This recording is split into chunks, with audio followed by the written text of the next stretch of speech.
Hey adventurers, so today is going to be another book review. This is going to be for Ghost King by David Gemmell. This is the first book in the Stones of Power duology. It's Arthuriana it is Arthuriana. It's medieval fantasy, mythology. It's very much a fantasy book.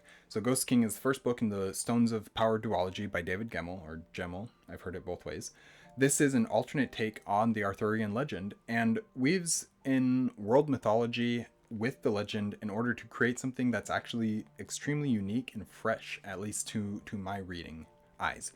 To my reading eyes is extremely unique and fresh. Before I get on into this review, though, I just quickly like to say welcome to an Erudite adventure. I'm T. If you're liking what you're seeing from us, please like, comment, and subscribe. So this is a very different take on the Arthurian legend, and it starts by telling the story of a young Uther who has some similarities with Arthur, but as the story progresses, it becomes clear that he has a different character, quite a different character. It's not uncommon for an Arthurian retelling to start before the coming of Arthur, and so that isn't terribly unique here, but that's not what is trying to be unique. And even I mentioned how he has some similarities to Arthur. It's almost implied that he is Arthur. He's both Uther and Arthur, and so I'm not entirely sure how Gemmell is going to take his story through the rest of this duology and see what he is telling with this, but I will see what happens as I get there. Anyways, let's continue on with this review. This book takes a ton of influence from other mythologies across the world. We have references to the Greek and Roman gods, as well as Norse. Troy is mentioned, which is part of the Greek and Roman pantheon and those stories, those myths. Gilgamesh, etc. There's so much about just our Earth history and the legends from Earth and from our cultures that is woven into this story that, like, it's kind of surprising how much is there, but at the same time how well it all works together, particularly in the way that Gemmell chooses to tell the story so that it fits and so that it works together.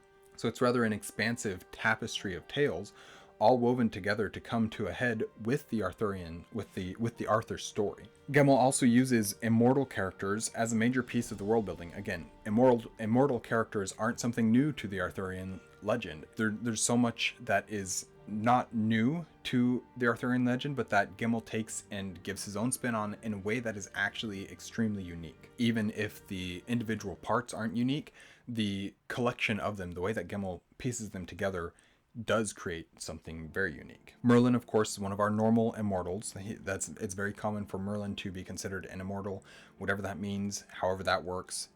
We don't know. But of course, Merlin is one of our normal immortals, but usually he has a beginning, whereas his beginning here is so far back that few remember it, though it is a bit of a story in this book even as well. This is, as I already mentioned at the beginning, it's a heavily fantasy version of the Arthurian myth.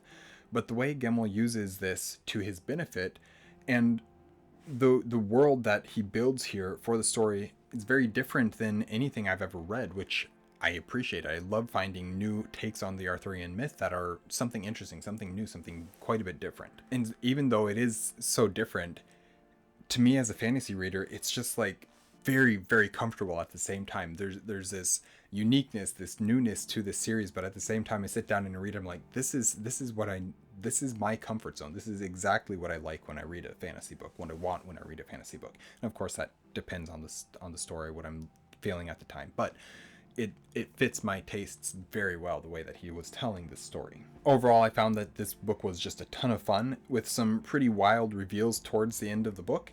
It definitely sets up for book 2, though I'm not entirely sure how Gemmell will take the story, if it is supposed to be about Arthur, or if it'll just continue being about Uther, or if he actually does take Arthur and Uther and mush them into one character, as it kind of seems that he's trying to do. But at the same time, as you get further into book 1, it seems, no, this is very clearly Uther, and we're going to get Arthur later on. I'm not entirely sure, because of the way that Gemmell does it, I'm kind of just along for the ride at this point, and we'll see what he does with it. I'm excited to read it and see what Gemmell does, which is the last thing I had written on my notes there. But yeah, that's just the simple fact of it. I'm excited to see what happens. This one, I don't know why I didn't write it down anywhere in my notes there, but I did read this one with Liam from Liam's Lyceum, and so hopefully we're going to get to book 2 pretty soon here at the time of filming this. We haven't yet. I'm filming this on the 28th of July, so hopefully we'll get to it in August, so I'm not entirely sure when, but yeah, that's the hope for me at least, because I do want to get to it soon. So anyways, that is my review for Ghost King by David Gemmell. Thank you guys for watching an Erudite adventure. We post videos every Monday and Thursday, and our social media is linked in the description down below. We'll see you guys again soon. Stay warm.